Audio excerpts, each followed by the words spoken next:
Hurrengo urteko Olinpiar Jokoan aurreko urteko testa bezala, ez? Beti probatzen dugu ibilbidea eta ikusteko berdin-berdina izango da, orduan proba garrantzitsua alde horretatikan, hurrengo urteako ikusteko ibilbidea, eta bestetikan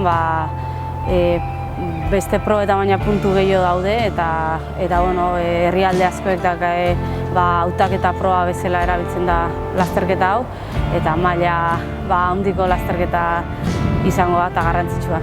Lehenengo aldia da Rion lehiatuko gala guztiak, eta gainetikan ibilbidea pixka bat proba normaletatik ezberdina da, oso bizikletako proba oso gogorra da, oso aldapatsua, 100% aldapakin.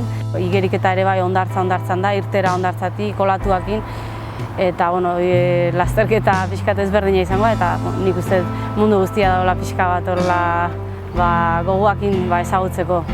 Urten nahi dut lortu plaza hori, hurrengo urtean lasaio prestazioa, bestela hurrengo urtean hasieratik jarraitu beharko nun maiatz arte sailkapen hori lortzen, hemendikan denboraldia bukatzeko hemendikan lasterketa gelditzen zaizkit, eta saiatu behar dut ondo ateratzen zaizkiten. Urte asko dara mazkit, eta nik uste ez detela lesio nahiko gutxi izan ditutela, ez? Adinak ez du barkatzen, eta alde guztietako minak agertzen jutea, leheno etzianak agertzen, baina hemendikan urte bete aguantatzen duten. Lehenengoak izan zianean nahiko berrian izan, esperientzia. Bigarrenan Pekinen suerte txarra egin nun gaxo jarri nintzen, gero orketa oso ondo iritsi nintzen, baina egun batera gainetikan zaila da. Eta Londresen egia esan urtean aukin nun, eta egun garrantzitsuenean ere emaitza oso ona, eta berriro zaila da.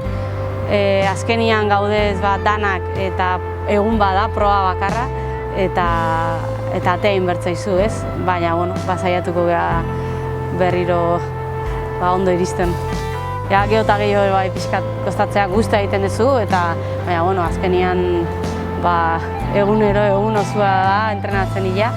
Eta, ez nago Rion pentsatzen, da ez dut gero pentsatzen, beste ziklo bat ez dut ingo.